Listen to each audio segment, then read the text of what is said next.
this lesson, we're going to be talking about relations and functions. Let's talk about relations first. A relation is a set of ordered pair, and a set of ordered pair can be represented in 4 different ways, including just a group of ordered pairs together. We're going to talk about those different representations today. Now, before we get into that, let's discuss 2 vocabulary terms. The terms are domain, which is the set of all the x values, and then the range, which is the set of all the y values. So if you think about it, if a relation is a set of ordered pair, that means you have more than 2 ordered pair, or actually, I'm sorry, more than 1 ordered pair. So you at least have 2, and then you may have 3, 4, or 5. Remember, an ordered pair looks something like this, where you have an x coordinate and then a y coordinate. And you can plot that point on a coordinate graph. Okay, let's talk about this idea of a relation. So you can see here I have an example of a set of ordered pair, and I happen to have 5 ordered pair in my set. And let's go ahead and first indicate what the domain and range is of this relation.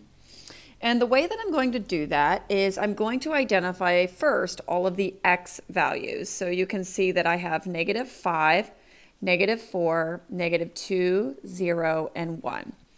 And to put a set of ordered pair into a domain, we're going to make it look like this. We're going to draw these little squiggly brackets, and then we're just going to write down those domain values right in the squiggly brackets, just like that. Personally, I always like to put them in order from least to greatest just to kind of organize my thinking a little bit, but it's not necessary. Okay, now let's go ahead and grab our range values. And our range values are all of our y values. So there they are. And I'm going to go ahead and write those down. Squiggly brackets. And this time I'm going to go ahead and start with a 4. And I'll go ahead and put -1 in there, 1. And notice how this next value is a 4. And I've already written a 4. So when I write a domain or range like this, I actually don't have to write it twice. So I'm just going to kind of pass over that, and I'm going to write a 3.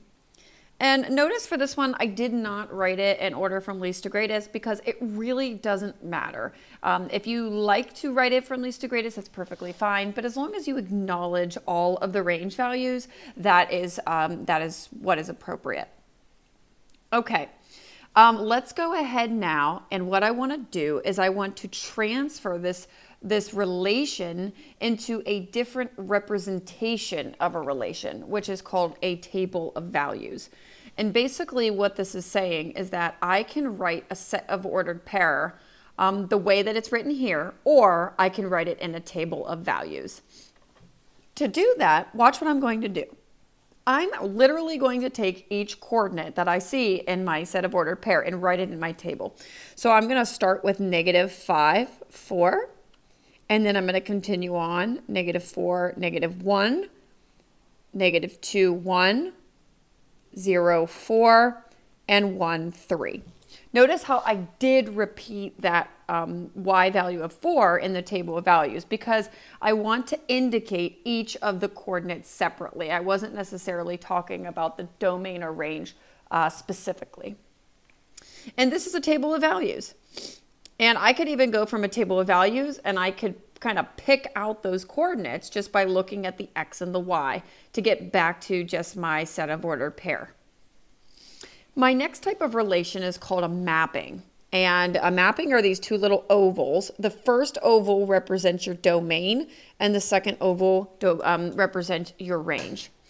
And what I'm going to do now is I'm going to I have to go back to that idea of domain and range. So I'm actually going to grab my domain and my range, and I'm going to just kind of pop those right into the little ovals here.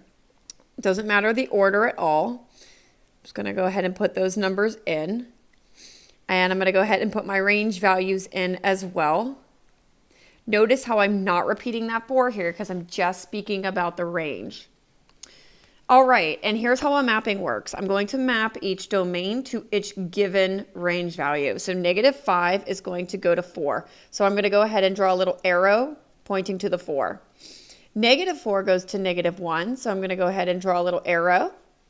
-2 goes to 1, so I'm going to go ahead and draw another arrow. 0 goes to 4, so this time I'm going to go up like this, and it's going to go up to 4. And then 1 to 3, just like that. Okay, and then the very last type of relation that we have here is a coordinate plane, or what we like to call a graph. And we're just going to go ahead and take each of those coordinates and plot them on our coordinate grid. So let's go ahead and do that. Remember, when you're looking at your x value and your y value, your x value goes first, and you're either going to the right or to the left. And then your y value, which is going to go up or it's going to go down. So let's go ahead and grab that first one. -5, 4. So 1, 2, 3, 4, 5, 1, 2, 3, 4. So there's my coordinate there. -4, -1. 1, 2, 3, 4, -1. -2, 1. 0, 4. And 1, 3. So this is the fourth type of relation. And if I started with that graph, I could actually take those coordinates and put them into a table of values, or I could put them into a mapping or a set of ordered pair. The point is, relations are transferable between all of these different ways to represent them. So just keep that in mind. All right, now that we've talked about relations, let's go ahead and move on and talk a little bit about functions. Functions are a special relationship between values. Each input value, which is the x value or the domain, has exactly one output value, which is the range. Now, the best way I can kind of visually explain this is to think about a machine. You put something into a machine, that's called the input, you're going to get something out of the machine, right? And you're probably going to get something very specific out of that machine. So let's go ahead and kind of relate it to cookies, because I think that's a good way to look at it. Think about this. If you put cookie dough into the oven, delicious cookies are going to come out, right? So your input was your cookie dough, and your output was cookies. Now think about this. If you put the same cookie dough in the oven again, something else like cupcakes will not come out. So this is a function. When you put something into the oven, you're getting something very specific out. You'll never get two different things out from when putting one input into the oven. And hopefully that was a nice little visual for you. So going on with this idea of a function, I've already talked about relations. Now, relations are sometimes functions, but not always. We're going to look at some examples now of when they are functions and when they are not functions. So let's go ahead and look at a set of ordered pair first, because this was the first type of relation we looked at. So I have 4 examples, and they're all sets of ordered pair. And here is how we're going to determine if this relation is a function. We're always going to focus on the x value. So if you want to, you can go ahead and underline that x value. Go ahead and do that in the first example. And we're just looking to see if the x values repeat. If any of them repeat, it is not a function. In this example, all of the x values are very different from each other. They're all very different numbers. What that means is that every domain value has its own unique range value. So this example right here is a function. It's also a relation, but the specific relation is also a function. Okay, now let's go ahead and look at an example of one that is not a function. Let's look at the one to the bottom left. Let's go ahead and identify my x values. Here they are. And I notice that 2 of them repeat. Do you see this one right here? The -3 and the -3. They repeat. So what that means is this. -3 represents the cookie dough. And if I put the cookie dough into the oven, it's going to produce cookies. But over here, if I put the cookie dough into the oven, it's going to produce cupcakes. That is not possible. This is not a function. So it's all about the x values. So this one, the answer is no, this relation is not a function. All right, now that we got the hang of it, let's go ahead and look at this one. Take a look at our x values and see if any of them repeat. You see that 2 of them do. Notice that these 2 repeat. Therefore, this is not a function. Okay, now you might be wondering, well, what if the y's repeat? Well, it does not matter about the y's. It's only when the x's repeat. All right, the last example here. Here are all my x values. You can see that each one of those x values is uniquely different, and that means that this is a function. All right, so now we looked at a set of ordered pair. Let's go ahead now and look at a table of values and then a mapping. It's going to work the same way. In the table of values, all you're looking at is the domain values, your x values. And you can see here that I have 2 x values that repeat. I have 3 and I have 3 down here. And you can see in the first one, 3 is going to the range value of 5. That's like cookie dough going in the oven and getting out cookies. But in the second example, we have the same domain value going in and yielding a different y value. That's your cupcakes. This right here is not a function. How about this next one? Again, we're only looking at the domain values. You can see that all of those domain values are different, and therefore this relation is a function. Okay, and in this last example here, we're just looking at our domain values, and all of them are different, therefore this is a function.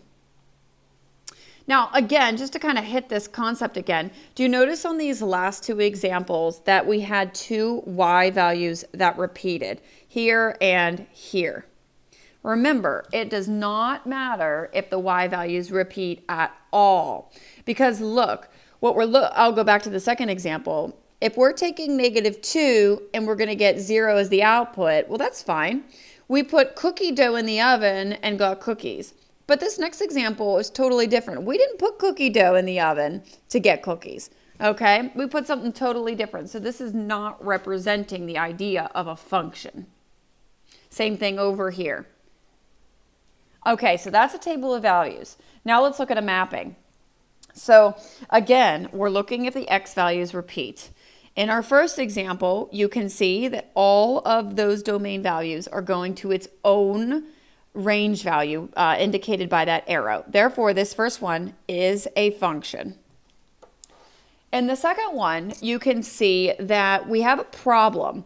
Do you notice how -1 is going to both -1 and 7, right? From the domain to the range. That means that this is 2 different coordinates with the same domain. So -1 is actually repeating itself. Therefore, this mapping is not a function. In our last example here, you can see that each one of those x values are going to its very own y value. So this is a function.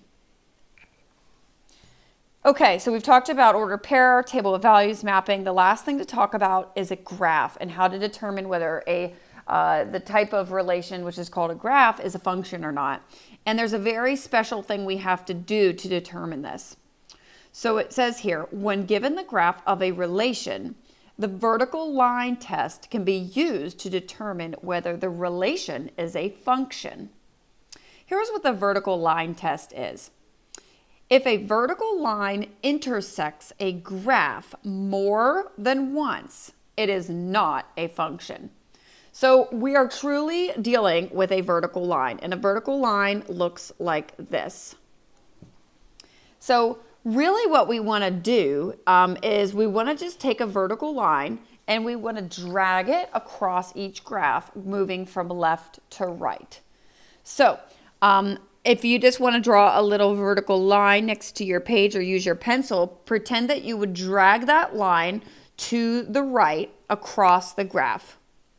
Notice how if I stopped right here, the line would pass through 2 points. If it passes through more than once, that's what it says up here, then it is not a function.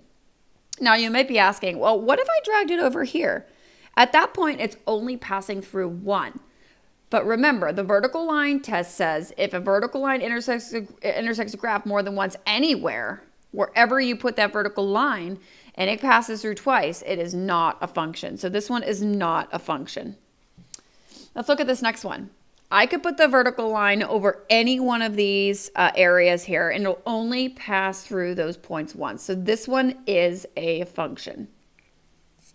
And this next one, I'm going to go ahead, and this one's probably pretty obvious here. I'm going to go ahead and put a line here, and you can see that it's passing through this circle twice, which is not allowed. This is not a function. The next one, this is the graph of an absolute value equation. And let's just go ahead and put my vertical line right here. Notice how it passes through the graph just once. I could have put it over here as well, and it would still just cross just once. Therefore, this one is a function. Bottom left one, you can see if I just put a vertical line through there, it's just going to pass it once, making this a function. My sideways parabola, you can see that it passes it twice, which is not a function. This one's really neat. Check this one out. Notice that this is just a graph of a vertical line. And if I put the vertical line test right here, you can see, well, it's not passing anything. But what if I did put it right on top of that vertical line? It would actually pass through all those points, right? There's hundreds and hundreds of points on that graph. So this is definitely not a function. And then the last one here, I'll go ahead and put my vertical line here. You can see that it only passes it once. So yes, this is a function. So those are the 4 different types of relations and how you can determine if the relations are functions or not. Now, there's one more thing I want to talk about in this lesson today, and it's the idea of function rules. And because we're kind of going along with this idea of functions. Functions can also be represented by an equation rule. The equation will generate ordered pair by taking an input that results in a certain output. The graph of an equation rule is the set of all its ordered pair, which often forms a line or curve. So we've already talked about this little function machine earlier in the lesson, but think about it this way. What you see here highlighted in blue is called a function rule. And think about it, if I plugged in an x where x equals 3, what would be the output? So my x equals 3 is the input, and if I substitute 3 into x, I would get an output of 8, which is my y.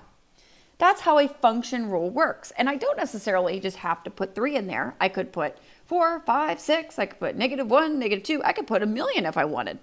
But no matter what, whenever I put an input value in, it will get out an output. Let me show you what that looks like graphically. So take a look at this function rule that we're given. We're given the function rule y equals x plus 4. And I'm given a table of values here with 4 domain values. Let's plug in the domain values to see what range values the function rule yields.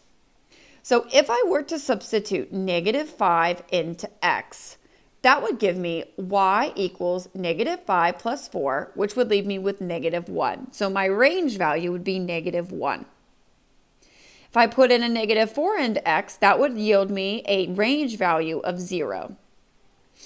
If I put in a -2, that would yield me a range value of +2. And if I put a 0 in there, it would give me a range value of 4. And I could continue on this pattern. I could put as many numbers as I possibly want in there because it's always going to yield me an output. Now, watch how this translates to the graph. Let's go ahead and take this relation and put it into a graph. So let's go ahead and plot -5, -1. Here's my point here. Then -4, 0, -2, 2, and 0, 4. Now, there's a lot of points on there that I did not recognize in my table. And if I continue to add more points, you would see that the line that you see here would be continued forever. And the way that I indicate that is a line through all of those points with arrows at the end. This indicates that the line is going to go on forever. And here's a little hint. Anytime you have a function rule that looks like this that you see here, this format is called a linear equation and will always form a line. We'll talk about that more in Unit 4. Okay, the last thing I want to talk about is when you're given a function rule like I am here, and I'm given domain values like this. And I want to know, well, what are the range values? Well, I'm going to do the exact same thing I did before. I'm just not going to graph it. So I'm going to substitute a 4 into my function rule. And I'll go ahead and actually write it out here. So if I do 4 minus 5, my y value here is -1. Let's go ahead and put a 6 in there. Y equals 6 minus 5. So y equals 1. And then my last one, y equals 8 minus 5, y is equal to 3. What I did there was, if I'm given this function rule and I'm asking, well, these are the domain values, what are the range values that correspond to these domain values? And those would be them. And I'll just go ahead and indicate that by this. I'm just going to write range, and then I'm going to write -1, 1, and 3. And that gives me my range value given those domain values. All right, that brings us to the end of our lesson on relations and functions.